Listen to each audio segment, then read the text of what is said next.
ভাৰতীয় জনতা যুৱ মৰ্চা বঙাইগাঁও জিলাৰ উদ্যোগত আমাৰ দলীয় কৰ্মীসকলৰ সহযোগত আজি আমি এক প্ৰতিবাদী কাৰ্যসূচী ৰূপায়ণ কৰিছোঁ যে আমাৰ বিজেপি চৰকাৰৰ দিনত যিখিনি উন্নয়ন হৈ আছে মাননীয় প্ৰধানমন্ত্ৰী নৰেন্দ্ৰ মোদী ডাঙৰীয়াৰ নেতৃত্বত ভাৰতখন যেনেকৈ আগবাঢ়ি গৈছে বিশ্বৰ বুকুত নাম উজ্বলাবলৈ সক্ষম হৈছে ঠিক তেনেকৈ আমাৰ সকলোৰে শ্ৰদ্ধাৰ অসমৰ জনপ্ৰিয় মুখ্যমন্ত্ৰী হিমন্ত বিশ্ব শৰ্মা ডাঙৰীয়াৰ নেতৃত্বত আজি অসমখন দবে দবে আগবাঢ়িছে।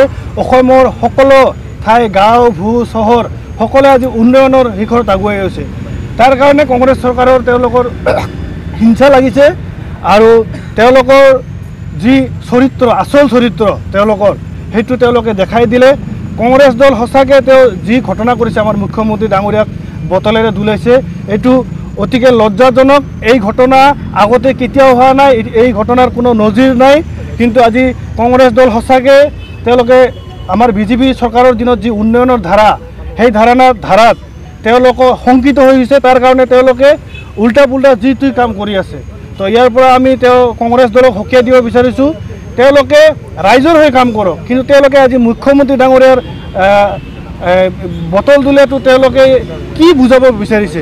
তেওঁলোকে বিৰোধীত থাকি আজি তেওঁলোকে বটল দুলিয়াইছে এজন মুখ্যমন্ত্ৰীৰ গাড়ীত।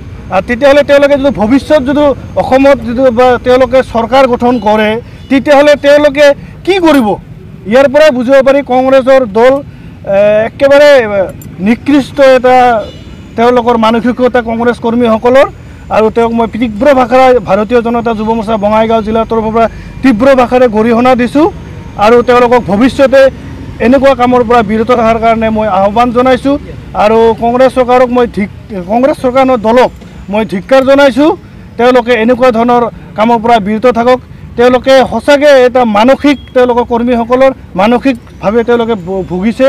আজি বিজেপি চৰকাৰৰ যি উন্নয়ন এই উন্নয়নক দেখি তেওঁলোকৰ মানসিকভাৱে তেওঁলোকৰ দল একেবাৰে মানে তেওঁলোকে কি কৰিম কি নকৰিম মানে তেনেকুৱা ধৰণৰ তেওঁলোকৰ মানে আচল চৰিত্ৰবিলাক ওলাই আহিছে।